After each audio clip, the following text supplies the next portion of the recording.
세상에는 어느 날 갑자기 아무도 예상하지 못한 순간에 인생이 완전히 뒤집히는 일이 있습니다.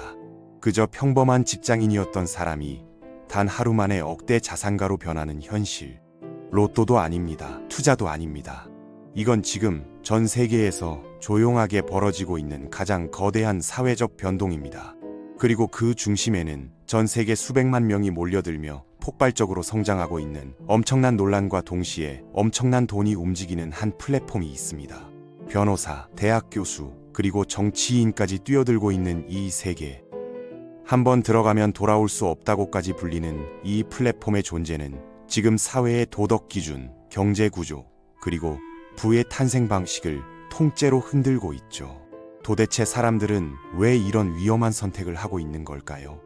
이 플랫폼은 어떻게 하루아침에 억만장자를 만들어내는 새로운 부의 생태계가 된 걸까요? 얼마 전 한국에서도 한 사건이 터졌습니다. 래퍼 박재범이 특정 플랫폼의 계정을 만들고 콘텐츠를 올리기 시작했다는 소식이었죠. 그 순간 국내 인터넷은 말 그대로 폭발했습니다. 논란, 충격, 의혹, 비난, 그리고 궁금증, 모든 감정이 한꺼번에 터져나오며 이 플랫폼은 다시 한번 세상의 중심으로 떠올랐죠. 그 플랫폼은 바로 올리팬스입니다. 많은 분들이 이름은 들어봤지만 정확히 어떤 곳인지, 왜 이렇게까지 논란이 되는지, 그리고 왜 전 세계의 유명인과 평범한 사람들이 동시에 몰려드는지 사실 잘 모르는 경우가 많습니다. 올리팬스는 단순한 SNS가 아닙니다. 단순한 동영상 플랫폼도 아니죠. 가장 정확한 설명은 전 세계에서 가장 빠르게 돈이 움직이는 성인 콘텐츠 플랫폼입니다. 쉽게 말해 19세 이상만 이용 가능한 프리미엄 유튜브인 거죠. 하지만 그 안에서 벌어지는 일들은 우리가 알고 있는 인터넷 생태계와는 완전히 다릅니다. 지금부터 누군가에게는 일확천금을, 또 누군가에게는 사회적 낙인을 남기는 이 플랫폼의 그 충격적인 뒷이야기를 시작하겠습니다. 박재범이 실제로 업로드한 영상 내용을 살펴보면 사람들이 상상하는 것만큼 과격하지는 않았습니다. 일상적인 모습을 담은 영상에 본인의 단련된 몸을 보여주는 정도였어요. 콘텐츠 자체만 놓고 보면 큰 문제가 될 만한 요소는 없었던 셈이죠. 그럼에도 논란이 된 이유는 명확합니다. 해당 플랫폼이 가진 이미지와 성격 때문이었어요. 아무리 건전한 내용을 올렸다 하더라도 그런 성격의 사이트에서 활동한다는 사실 자체가 화제가 될 수밖에 없었던 상황입니다. 그렇다면 박재범은 왜 굳이 이런 플랫폼을 선택했을까요? 답은 의외로 단순합니다. 신곡 홍보 전략이었다는 분석이 지배적이에요. 실제로 전략은 완벽하게 먹혀들었습니다. 온 나라가 떠들썩했고 수많은 미디어에서 이 소식을 다뤘으니까요. 노이즈 마케팅의 교과서적 사례라고 봐도 무방할 것 같아요. 홍보 효과 측면에서는 100점 만점에 100점을 준다 해도 과언이 아닐 만큼 성공적이었다는 평가입니다. 이런 방식의 마케팅이 우리나라에서는 생소하게 느껴질 수 있지만 해외에서는 이미 흔한 일입니다. 미국의 유명 래퍼 카디비나 배우이자 프로레슬러인 존 시나 같은 스타들도 비슷한 목적으로 이 플랫폼을 활용한 전력이 있어요. 여기에는 성인 콘텐츠만 있는 게 아니라 일반적인 콘텐츠도 상당히 많이 올라온다는 점을 알아두셔야 합니다. 그래서 홍보 채널로 활용하는 케이스가 계속해서 증가하는 추세라고 볼 수 있죠. 유명인들이 홍보 수단으로 올리팬스를 택하는 데에는 명확한 이유가 있습니다. 지금 이 플랫폼이 전 세계적으로 엄청난 주목을 받고 있기 때문이에요. 여기서 성인 대상 콘텐츠를 제작해서 상상을 초월하는 수익을 올리는 사람들이 계속 등장하고 있습니다. 자연스럽게 대중의 관심이 집중될 수밖에 없는 구조죠. 수익 규모가 어느 정도냐고요? 정말 믿기 어려운 수준입니다. 몇억 원 정도가 아니에요. 수십억도 아닙니다. 무려 수백억 원씩 벌어들이는 사람들이 한둘이 아니라는 사실이 충격적이죠. 말 그대로 하루 만에 억만장자 반열에 오르는 사례가 속출하고 있습니다. 이런 얘기를 처음 듣는 분들은 과장이 아닌가 의심하실 텐데요. 실제 사례들을 들어보시면 입이 벌어질 겁니다. 플랫폼의 기본 구조를 살펴보면 유튜브와 상당히 유사한 면모를 보입니다. 누구든 원하면 계정 생성이 가능하고 자신이 만든 콘텐츠를 자유롭게 업로드할 수 있으며 이를 통해 수익 창출도 가능해요. 사람들이 이 플랫폼을 다크 유튜브, 또는 어둠의 동영상 사이트라고 부르는 이유가 바로 여기에 있습니다. 다루는 콘텐츠의 종류만 다를 뿐 플랫폼의 기본 설계는 거의 동일하다고 보시면 됩니다. 이론상으로는 전 세계 모든 성인이 성인물 제작자로 나설 수 있는 시대가 열린 셈이에요. 물론 대한민국에서는 절대로 해서는 안 됩니다. 명백한 불법 행위니까 절대 시도하지 마세요. 하지만 이게 합법인 국가들에서는 진입 장벽이 낮아지면서 전 세계에서 제작자들이 몰려들고 있고 결과적으로 어마어마한 양의 콘텐츠가 공급되고 있는 실정입니다. 돈을 벌 수 있다는 소문이 퍼지니까 유튜브 하듯이 너도 나도 이쪽으로 진출하고 있는 상황이에요. 다만 유튜브와 결정적으로 다른 점이 하나 있습니다. 바로 유료 구독 시스템이라는 점이죠. 특정 크리에이터의 콘텐츠를 보고 싶다면 구독료를 지불해야 합니다. 무료로 감상할 수 있는 유튜브와는 완전히 다른 비즈니스 모델인 셈이죠. 이 때문에 수익성 면에서 훨씬 유리한 구조라고 평가받고 있습니다.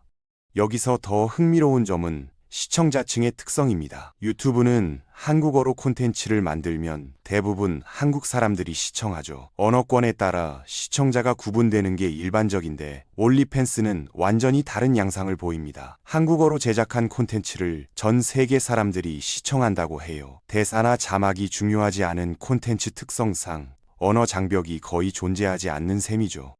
실제로 그런 콘텐츠들은 무슨 말을 하는지 하나도 이해 못해도 전혀 문제가 되지 않으니까요. 이런 특성 덕분에 전 세계를 대상으로 구독자를 모을 수 있고 글로벌 스타가 탄생하기도 하며 천문학적인 수익을 올리는 사례가 나오는 겁니다. 홍보 방식도 독특합니다. 주로 인스타그램이나 트위터 같은 SNS를 활용하죠. 일부 콘텐츠를 미리 보기로 공개하거나 아예 다이렉트 메시지로 영업을 하는 경우도 있습니다. 기존에 하던 직업보다 수익이 월등히 좋다고 판단되다 보니 원래 이 업계에 종사하던 사람들은 물론이고 평범한 일상을 살던 일반인들까지 유혹에 빠지는 경우가 적지 않습니다. 전문직 종사자나 고소득 연예인들도 뛰어드는 사례가 많습니다. 이건 정말 충격적인 사회 현상이라고 할 수 있어요. 미국의 여배우 벨라소는 올리팬스에서 단 하루 만에 100만 달러를 벌어들였다고 합니다. 우리 돈으로 환산하면 14억 원 가까이 되는 금액이죠. 모든 걸 다 공개하고 14억이면 조금 애매하다고 생각하실 수도 있는데 여기서 중요한 건 이게 연봉이 아니라는 점입니다. 월급도 아니에요. 놀랍게도 하루 수입이에요. 딱 24시간 동안 14억 원을 벌어들인 겁니다. 지금 물류센터에서 몸이 부서지도록 일해도 하루 벌이가 13만 원 정도인데 여기서는 클릭 몇 번으로 14억이에요. 더 놀라운 사례도 있습니다. 어떤 사람은 이 100만 달러를 고작 6시간 만에 달성했다고 해요. 시간당 수익으로 계산하면 정말 상상조차 할 수 없는 수준이죠. 미국의 여성 래퍼 배드 베이비는 더욱 놀라운 기록을 보유하고 있습니다. 이 사람의 연간 수익이 5,200만 러를 넘는다고 하니까요. 우리 돈으로 약 730억 원이 넘는 금액입니다. 730억이 얼마나 큰 돈인지 감이 안 오실 텐데 로또 1등 평균 당첨금이 20억 원 정도라고 하잖아요. 로또를 36번 이상 맞아야 하는 금액이에요. 정말 현실감이 없는 숫자죠. 아파트 한 단지를 통째로 매입하고도 남을 돈을 성인 콘텐츠로 벌고 있는 겁니다. 사실 유명인이 한다니까 호기심에 더 많은 사람들이 찾아가는 면도 있겠죠. 인터넷 방송인들도 유명세 덕분에 올리팬스에서 엄청난 수익을 올리고 있다고 합니다. 이미 팬층을 확보하고 있으니까 구독자 모집이 훨씬 수월한 거죠. 실제로 아모란스라는 스트리머가 있는데 구독자가 620만 명을 넘습니다. 이런 사람이 올리팬스를 시작하면 엄청난 수익이 발생하는 거죠. 실제로 4년 동안 720억 원 이상을 벌어들였다고 합니다. 여기서는 이미 700억이라는 숫자가 흔한 단어가 돼버렸어요. 밥, 물, 집처럼 일상적인 명사와 같은 레벨에서 쓰이는 단어가 된 셈이죠. 실제로 요즘 우리나라 인터넷 방송을 하는 분들 중에도 이쪽으로 넘어간 케이스가 있다고 합니다. 여자 운동선수들도 상당수 참여하고 있어요. 일반적으로 여성 스포츠는 인기가 상대적으로 낮아서 수익이 좋지 않은 경우가 많습니다. 특히 격투기 쪽에서 올리팬스를 많이 한다고 하더라고요. UFC가 선수들에게 낮은 보수를 지급하는 걸로 유명한데 그래서 올리팬스를 선택하게 된다는 분석이 있어요. 운동선수들 입장에서는 생계를 위한 불가피한 선택이라고 볼 수도 있겠네요. 실제로 안드라데라는 여성 파이터가 있는데 올리펜스를 시작하고 나서 빚을 청산했고 집세도 낼 수 있게 됐으며 가족도 부양할 수 있게 됐다고 하더라고요. 사람들이 계속 비난하니까 이렇게 말했다고 해요. 내가 경제적으로 어려울 때 지금 비난하는 사람들이 도와준 게 하나도 없다. 그런데 올리펜스는 나를 가난에서 구해줬다고 말이에요. 덕분에 좋아하는 운동에도 집중할 수 있게 됐다는 말도 덧붙였다고 하더라고요. 운동선수들의 현실적인 어려움이 느껴지는 대목이기도 합니다. 엘리 브룩이라는 여성 복서도 있습니다. 그녀는 경력이 굉장히 독특합니다. 대학에서 법학을 전공했던 사람이에요. 그런 사람이 올리펜스를 하고 있는 거죠. 그녀는 방송에 나와서 흥미로운 질문을 받았어요. 이런 영상을 찍은 걸 나중에 자식이 보면 어떻게 할 거냐고 물어봤더니 대답이 정말 인상적이었습니다. 울지 않을까요? 페넬이 안 해서요. 라고 답했어요. 자기 자식은 슬픈 일이 있어도 페라리를 타면서 슬퍼할 거라는 의미죠. 돈의 힘을 보여주는 답변이었습니다. 심지어 정반대의 케이스도 있어요. 엄마가 올리펜스를 하는 걸 자랑스럽게 여기는 아들이 있다고 합니다. 애초에 올리펜스도 아들이 엄마한테 권유한 케이스죠. 엄마가 원래 누드 모델로 활동했는데 어차피 하실 거 제대로 된 곳에서 하시고 제대로 벌어보세요. 용돈도 많이 주시고 라는 식으로 대화가 이뤄졌다고 해요. 현실이 너무 빠른 속도로 변화하고 있는 것 같아요. 유명인뿐만 아니라 전문직 종사자들도 참여하고 있습니다. 진짜 변호사까지 하는 사례가 나왔는데 법대생이 아니라 정식으로 변호사 자격을 가진 사람이에요. 미국인인데 말이죠. 조금 충격적인 건 그녀의 부모님이 무슬림이라는 점이에요. 미국인, 무슬림 집안, 변호사, 올리펜스라는 4가지 요소가 한 사람에게 다 들어있다는 게 신기할 뿐입니다. 그녀는 이제 전문직이 돈 버는 시대가 아니다. 인터넷으로 돈 벌 방법이 엄청나게 많다. 시대가 변했다는 말을 했습니다. 그렇게 열심히 공부했는데 로펌 연봉이 1억 원이 되지 않는다고 해요. 하지만 성인 플랫폼으로 그보다 몇 배는 더 수익을 낼 수 있게 된 거죠. 심지어 대학 교수도 올리펜스를 하고 있습니다. 지식인의 정점이라고 할 수 있는 사람들이죠. 부부가 함께 촬영했는데 둘 다 교수이고 남편은 아예 대학 총장이었어요. 이게 알려지고 나서 총장직에서 해임됐다고 합니다. 아무리 돈이 된다고 해도 사회적 지위를 잃을 위험은 여전히 존재하는 거죠. 아예 정치인이 하는 케이스까지 나왔어요. 페루의 시의원 후보가 올리펜스를 했습니다. 이거 하면 선거 자금도 모을 수 있고 자기 공약도 홍보할 수 있다는 식으로 얘기를 하더라고요. 정치 홍보와 성인 콘텐츠를 결합시킨 전례 없는 케이스가 탄생한 것입니다. 보시다시피 올리펜스는 엄청나게 화제가 되고 있는 플랫폼이고 그만큼 성장도 빠르게 하고 있습니다. 지금 이만큼 급성장하는 SNS는 거의 없다고 해요. 작년 기준으로 이용자 수가 이미 2억 6천만 명에 달했죠. 이 사람들이 쓴 돈만 7조 3천억 원이 넘습니다. 정말 거대한 시장이 형성되고 있는 겁니다. 공급자도 340만 명도가 나오는데 특히 공급자가 정말 빠르게 늘고 있어요. 이용자 증가 속도도 빠른데 공급자 증가 속도가 훨씬 빠릅니다. 돈이 된다고 하니까 엄청나게 몰려드는 거죠. 모든 시장이 그렇듯이 이것도 레드오션이 되고 있고 경쟁이 엄청 치열해지고 있습니다.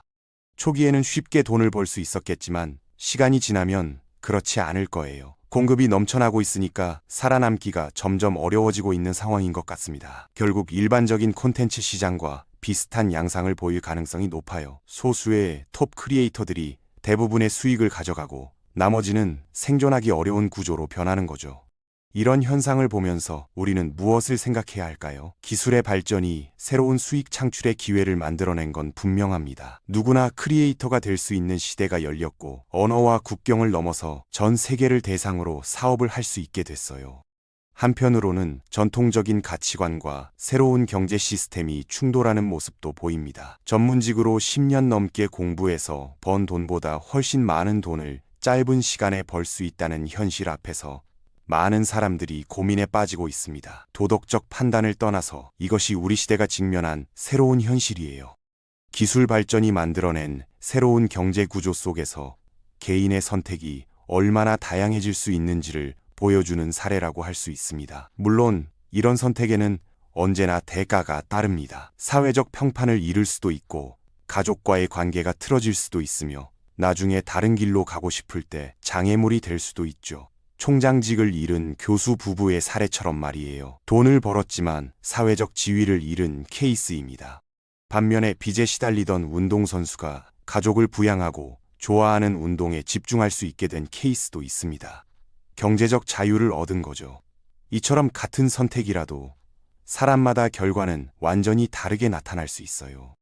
여기서 우리가 주목해야 할 부분은 플랫폼 경제의 특성입니다. 유튜브가 그랬듯이 초기에는 선점 효과가 엄청나게 크게 작용해요. 먼저 들어간 사람들이 대부분의 파일을 가져가는 구조죠. 지금 올리팬스도 똑같은 패턴을 보이고 있습니다. 초기에 진입했던 사람들은 경쟁이 적었을 때 큰 돈을 벌었지만 지금은 상황이 완전히 달라졌어요.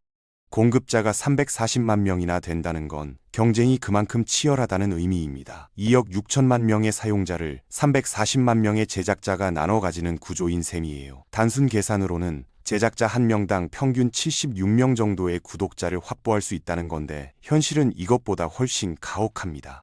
왜냐하면 상위 1%의 크리에이터들이 전체 수익의 대부분을 가져가기 때문이에요. 이건 모든 플랫폼 경제에서 나타나는 현상입니다. 유튜브를 봐도 마찬가지잖아요. 상위 몇 %의 유튜버들이 전체 광고 수익의 대부분을 가져갑니다. 나머지는 생계 유지조차 어려운 게 현실이에요.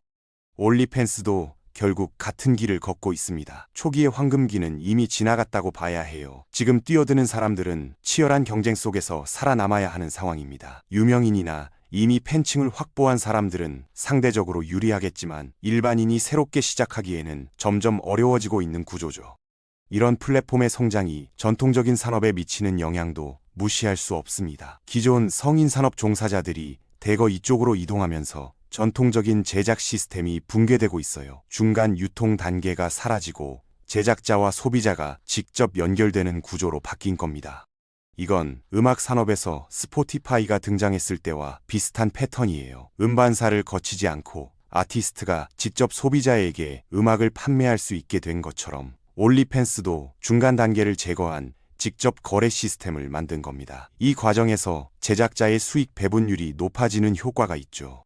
올리팬스의 수익 배분 구조를 보면 제작자가 전체 수익의 약 78%를 가져간다고 해요. 플랫폼은 22% 정도를 수수료로 가져가는 구조입니다. 유튜브의 광고 수익 배분율과 비교하면 상당히 높은 편이에요. 게다가 구독료를 직접 받는 시스템이기 때문에 수익 예측이 더 안정적이라는 장점도 있습니다. 여기서 흥미로운 점은 가격 책정권이 제작자에게 있다는 거예요. 월 구독료를 $5로 할지 $50로 할지 본인이 결정할 수 있습니다. 자신의 가치를 스스로 평가하고 가격을 매기는 시스템인 거죠. 물론 가격이 높으면 구독자 수는 줄어들겠지만 프리미엄 전략을 쓸 수도 있는 겁니다. 실제로 일부 톱 크리에이터들은 월 구독료를 상당히 높게 책정해도 수천 명의 구독자를 유지하고 있다고 해요. 독점적인 콘텐츠를 제공하고 구독자와의 직접적인 소통을 강화하면서 프리미엄 이미지를 구축한 케이스입니다. 이런 전략이 먹히는 이유는 구독자들이 단순히 콘텐츠만 소비하는 게 아니라 특정 크리에이터와의 연결감을 원하기 때문이에요. 또 다른 수익 모델도 있습니다. 기본 구독료 외에 팁을 받거나 개인 맞춤형 콘텐츠를 추가 비용을 받고 제작해주는 방식이죠. 이런 다양한 수익원을 결합하면 월 수익이 크게 늘어날 수 있습니다. 실제로 상위 크리에이터들의 수익 구조를 분석해보면 기본 구독료보다 팁이나 맞춤형 콘텐츠에서 더 많은 수익이 발생하는 경우도 많다고 해요. 이런 비즈니스 모델은 완전히 새로운 게 아닙니다. 사실 크라우드 펀딩 플랫폼인 패트리온과 상당히 유사한 구조예요. 패트리온도 크리에이터가 구독자를 모집하고 정기적으로 콘텐츠를 제공하면서 수익을 올리는 시스템이잖아요. 다만 올리팬스는 성인 콘텐츠에 특화됐다는 차이가 있을 뿐입니다. 패트리온이 예술가, 작가, 팟캐스터 같은 크리에이터들의 플랫폼이라면 올리팬스는 성인 콘텐츠 제작자들의 플랫폼인 거죠. 기본적인 비즈니스 구조는 거의 동일합니다. 다만 시장의 크기와 수익성에서 큰 차이가 나는 겁니다. 성인 콘텐츠 시장이 워낙 크다 보니 올리팬스의 성장 속도가 훨씬 빠른 거예요. 올리팬스의 성장세를 구체적으로 살펴보면 더 놀랍습니다. 2020년에는 사용자 수가 약 8,500만 명 정도였어요. 그런데 불과 4년 만에 2억 6천만 명으로 3배 이상 증가했습니다. 이런 성장률을 보이는 플랫폼은 정말 드물어요. 같은 기간 다른 SNS들의 성장률과 비교해보면 그 차이가 더욱 명확해집니다. 거래액 규모도 엄청납니다. 연간 7조 3천억 원이라는 건 웬만한 중견기업의 매출을 뛰어넘는 수준이에요. 이 돈이 전 세계 340만 명의 제작자들에게 분배되는 구조인데 물론 분배가 공평하지는 않습니다. 상위 몇 퍼센트가 대부분을 가져가는 구조라는 건 이미 말씀드렸죠. 플랫폼을 운영하는 회사의 수익도 만만치 않습니다. 22%의 수수료를 가져간다고 했는데 7조 3천억 원의 22%면 약 1조 6천억 원이 넘는 금액이에요. 이 정도 규모의 수수료 수익이 발생하는 플랫폼이 몇이나 될까요? 정말 엄청난 비즈니스 모델이라고 할 수 있습니다. 이런 성공을 보고 유사한 플랫폼들도 우후죽순 생겨나고 있어요. 경쟁 플랫폼들이 더 낮은 수수료나 더 나은 기능을 내세우며 시장에 진입하고 있습니다. 제작자 입장에서는 선택지가 늘어나는 셈이죠. 플랫폼 간 경쟁이 치열해지면 결국 제작자들에게 유리한 조건들이 만들어질 가능성이 높습니다. 다만 네트워크 효과 때문에 선두 플랫폼의 지위를 뒤흔들기는 쉽지 않아요. 이미 2억 6천만 명의 사용자가 있는 플랫폼과 경쟁하려면 상당한 차별화가 필요합니다. 사용자들은 이미 익숙한 플랫폼을 떠나지 않으려는 경향이 있으니까요. 이제 좀 더 큰 그림을 보겠습니다. 이런 현상이 우리 사회에 던지는 질문들이 있어요. 우선, 노동의 가치는 어떻게 평가되어야 할까요? 10년 넘게 공부한 변호사의 연봉보다 성인 콘텐츠 제작자의 일일 수입이 더 높다는 현실을 어떻게 받아들여야 할까요? 전통적인 관점에서는 교육기관, 사회적 기여도, 전문성 등을 기준으로 직업의 가치를 평가했습니다. 하지만 시장 경제에서는 수요와 공급이 가격을 결정하죠. 성인 콘텐츠에 대한 수요가 그만큼 크다는 걸 보여주는 현상인 겁니다.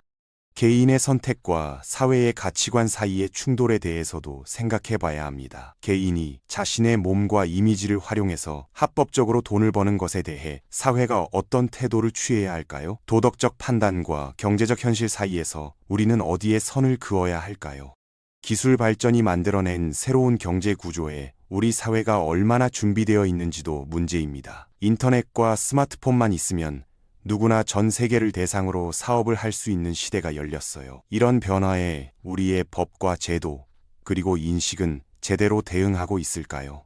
한국에서는 이런 플랫폼을 통한 성인 콘텐츠 제작이 불법입니다. 명확하게 선을 그어놓은 상태죠. 하지만 해외에 있는 한국인들이나 외국 국적을 가진 사람들이 이런 플랫폼에서 활동하는 걸 막을 방법은 없습니다. 인터넷에는 국경이 없으니까요.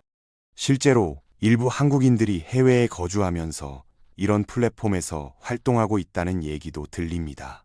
한국어로 콘텐츠를 만들면서 전 세계 한국어 사용자들을 대상으로 사업을 하는 거죠. 법적으로는 문제가 없지만 사회적으로는 여전히 논란의 대상이 됩니다.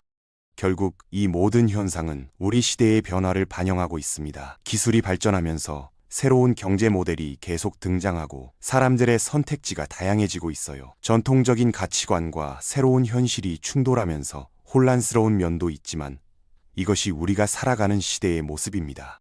올리펜스 현상을 단순히 도덕적으로 비난하거나 무조건 옹호할 문제는 아니에요. 이건 새로운 경제 구조가 만들어낸 현실이고 많은 사람들이 자신의 선택에 따라 참여하고 있는 시장입니다. 우리가 할 일은 이런 현상을 제대로 이해하고 긍정적인 측면과 부정적인 측면을 모두 고려하면서 현명하게 대응하는 거예요. 젊은 세대들은 이런 플랫폼의 존재를 당연하게 받아들이는 경향이 있습니다. 디지털 환경에서 자란 세대에게는 온라인 플랫폼을 통한 수익 창출이 특별한 게 아니니까요. 오히려 새로운 기회로 인식하는 경우도 많습니다. 반면 기성세대는 이런 현상을 받아들이기 어려워하는 경우가 많아요. 전통적인 가치관과 너무 다르기 때문이죠. 이런 세대 간 인식 차이도 사회적 논란을 증폭시키는 요인 중 하나입니다. 앞으로 이 플랫폼이 어떻게 변화할지는 아무도 정확히 예측할 수 없습니다. 다만 몇 가지 시나리오는 생각해 볼 수 있어요. 지금처럼 계속 성장하면서 더욱 거대한 시장이 되는 경우입니다. 사용자가 5억 명, 10억 명으로 늘어나면서 규모가 더욱 커질 수 있죠. 혹은 규제가 강화되면서 성장이 둔화될 수도 있죠. 각국 정부가 이런 플랫폼에 대한 규제를 강화하면 성장세가 꺾일 수 있어요. 실제로 일부 국가에서는 이미 접속을 차단하거나 규제를 논의하고 있습니다. 플랫폼 자체가 진화할 수도 있습니다. 성인 콘텐츠뿐만 아니라 다양한 프리미엄 콘텐츠를 다루는 종합 플랫폼으로 변신할 수도 있어요. 실제로 올리팬스 측에서도 콘텐츠 다양화를 시도하고 있다는 얘기가 있습니다. 어떤 시나리오가 현실이 될지는 시간이 지나봐야 알 수 있습니다. 다만 분명한 건 이런 플랫폼 경제는 계속 진화하고 변화할 거라는 점이에요. 새로운 기술이 등장하고 사람들의 니즈가 변하면서 또 다른 형태의 플랫폼이 나타날 겁니다. 지금 우리가 목격하고 있는 올리팬스 현상은 그저 시작일 뿐일지도 모릅니다. 앞으로 메타버스나 AI 기술이 발전하면 더욱 다양하고 복잡한 형태의 플랫폼 경제가 등장할 거예요. 가상 인간이 콘텐츠를 제작하거나 AI가 개인화된 콘텐츠를 생성하는 시대가 올 수도 있습니다. 이런 변화 속에서 중요한 건 개인의 현명한 선택입니다. 모든 선택에는 결과가 따르고 그 결과에 대한 책임은 본인이 져야 하니까요. 단기적인 수익에 눈이 멀어서 장기적으로 후회할 선택을 하지 않도록 신중해야 합니다. 동시에 사회적으로는 이런 현상을 단순히 비난하기보다는 왜 이런 일이 벌어지는지 근본적인 원인을 살펴봐야 해요. 경제적 불평등, 청년 실업, 전통적 직업의 수익성 악화 같은 구조적 문제들이 배경에 깔려 있을 수 있습니다. 결국 올리팬스 현상은 우리 시대의 거울입니다. 기술 발전, 경제 구조의 변화, 가치관의 충돌, 세대 간 인식 차이 등 현대 사회의 여러 모습이 이 하나의 플랫폼을 통해 드러나고 있어요. 이 현상을 어떻게 받아들이고 대응할지는 우리 모두의 몫입니다.